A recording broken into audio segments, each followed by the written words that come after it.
आज आप नाखुश हैं, पर इसमें गलती आपकी नहीं। वो गलती किससे, क्यों और कैसे हुई, वो कहानी मैं आपको अगले 2 मिनट में सुनाता हूँ। पृथ्वी पे जीवन के शुरुआती दिनों में जीव एक ट्यूब जैसे दिखते थे। खाना एक तरफ से अंदर जाता था और दूसरी तरफ से बाहर आता था। खाना मिलना तुक्के वाली बात थी, पर जब खाना मिलता ट्यूब कुछ और दिन खाना ढूंढने के लिए जिंदा रह जाती थी। और जो ट्यूब ज्यादा दिन जी जाती थी, फिर वो खुद 1 से 2 हो जाती थी।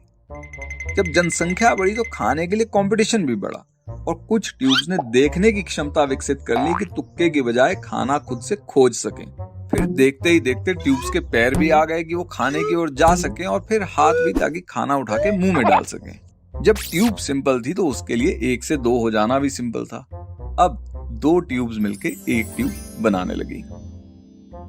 अब खाना इकट्ठा करना, पार्टनर ढूंढना, बच्चे पालना, इस सब पेचीदगी को मैनेज करने के लिए ट्यूब को दिमाग भी विकसित करना पड़ा।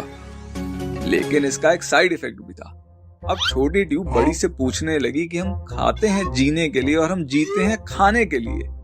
आखिर इस चक्र का पॉइंट क्या है? जवाब तो इसका बड़ी ट्यूब के पास भी नहीं था, पर उन्होंने इतना कह दिया कि देखो, ज्यादा दिमाग मत लड़ाओ, जो चलता आया है उसे चलाओ, खाओ, कमाओ, 1 से 2 हो और फिर 2 से 4 हो जाओ। खाना कमाने, पार्टनर ढूंढने, बच्चे पालने में कुछ समय के लिए तो ट्यूब्स का ध्यान इस सवाल से हट जाता था, पर बड़े होते होते जिंदगी का एक खोखलापन फिर से उन्हें खाने दौड़ता।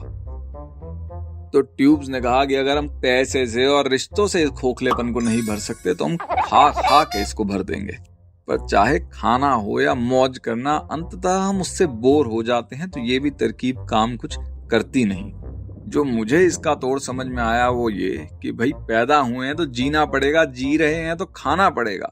पर अगर हम दूसरों को खिलाने के लिए नहीं तो कम से कम खिलाते हुए जिएं, तो उनका एक दिन कट जाएगा और हमारी जिंदगी।